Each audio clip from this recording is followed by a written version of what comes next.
A lot of people talk about forming a club or a partnership to share costs on an airplane, but some people struggle to make it work. Well, not the two gentlemen you're about to meet. These guys have shared their warbird and the expenses and the resulting adventures for more than 3 decades. Our Paul Moses talked to them about how they've done it. Right at 10, Russ. Oshkosh 2015 is really just the latest in a long list of adventures for Ohioans Orland Wickman and Russ Borselman. Automatic run-up when you set your brakes, pass the thumbs up the line.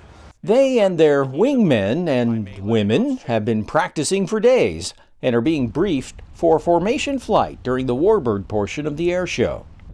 Russ and Orland met at the local airport.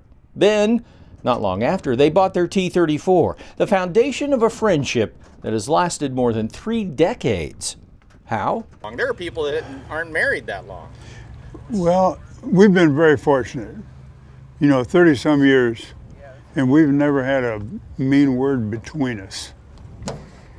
We agree on what needs to be done as far as maintenance, and it just works. The one thing is a common interest. You can't have one person that wants to fly it 2 hours a year and the next guy wants to fly it 400 hours a year. Most pilots, and I'm no exception, have people that inspire them, gave them sort of a love for aviation. And, well, in this case, I've been pretty familiar with Russ and Orland's story for years. You see, Orland's my father-in-law.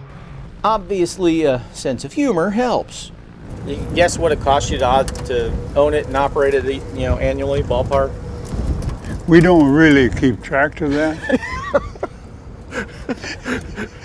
Might be scary.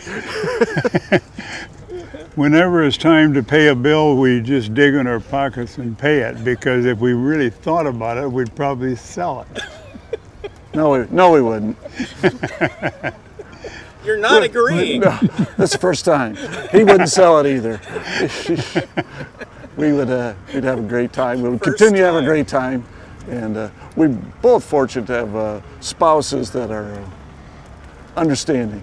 So, be it sharing costs or the cockpit, like formation flying, communication is key. Just when we get ready to take off, my comment to Orland and Orland to me is, don't let me screw up, so it's and that's, it may sound flippant, but we're dead serious. It's a serious thing to be doing, period. They're just plain partners.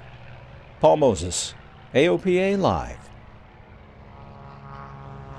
Orland and Russ are both longtime AOPA members. Each year they fly the show here at AirVenture and they pick up a commemorative mug. Paul says they display them in the hangar they share back in Ohio.